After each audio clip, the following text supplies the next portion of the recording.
Nah, mohon maaf tadi terputus, kita lanjutkan lagi ya. Tadi kita sampai syarat agar hewan yang disembelih menjadi halal. Yang ketiga adalah pisaunya harus tajam, karena semakin tajam pisaunya semakin cepat terpotongnya hewan sembelih, dan semakin cepat terpotong hewan sembelihan maka akan semakin berkuranglah rasa sakit yang dirasa oleh hewan tersebut. Lalu kemudian cara menyembelih hewan. Ada dua caranya, dan itu dilihat dari hewannya. Jika hewan tersebut adalah hewan jinak, maka cara menyembelihnya ialah dengan memutus 3 hal yang terdapat pada leher hewan tersebut. Apa saja yang diputus? Yang pertama, jalur napas. Ya, jalur napasnya dipotong. Kemudian yang kedua, saluran makanan. Ya, saluran makanan. Dan yang ketiga adalah pembuluh darah. 3 hal ini, tiga-tiganya ada di leher hewan sembelihan. Jalur napas di tenggorokannya, saluran makan, kerongkongan, dan pembuluh darah ada di sisi kanan serta sisi kiri leher. Jadi dipotong 3 hal tersebut, dan itulah yang ditetapkan oleh syariat Islam agar sembelihan dianggap sah, sehingga hewannya pun boleh serta halal untuk dikonsumsi.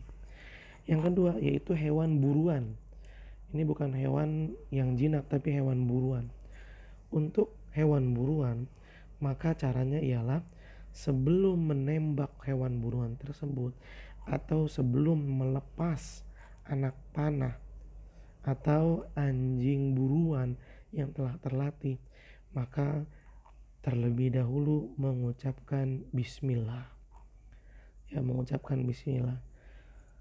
Jika hewannya roboh misalnya setelah ditembak atau setelah dipanah atau setelah digigit oleh anjing buruan tadi, namun hewan buruannya masih gerak-gerak, maka segera mungkin untuk memotong leher hewan tersebut atau memotong 3 hal yang tadi kita jelaskan, yaitu jalur napas, saluran makan, dan pembuluh darah.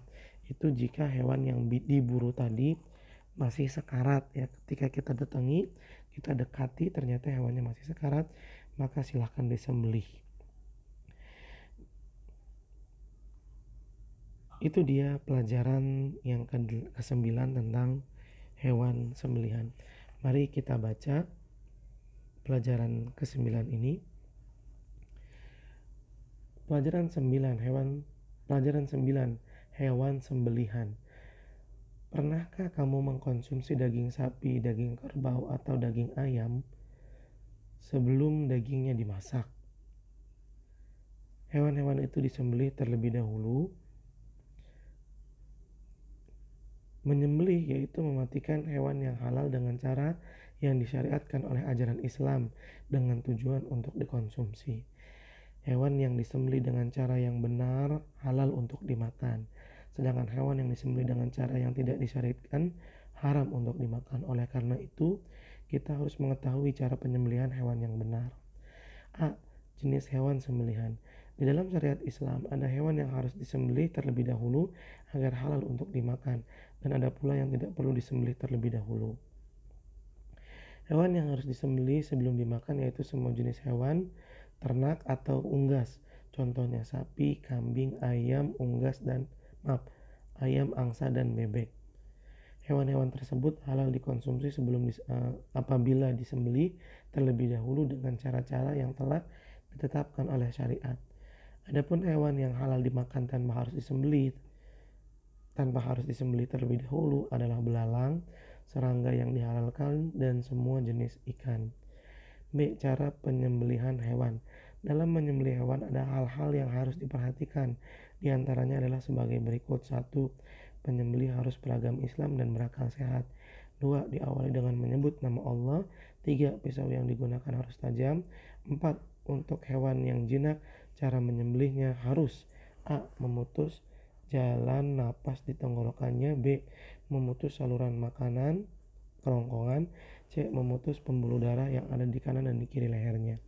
5. Untuk hewan buruan yang halal, cara menyembelihnya ialah dengan cara menyebut atau membaca basmalah terlebih dahulu sebelum memanah atau menembaknya.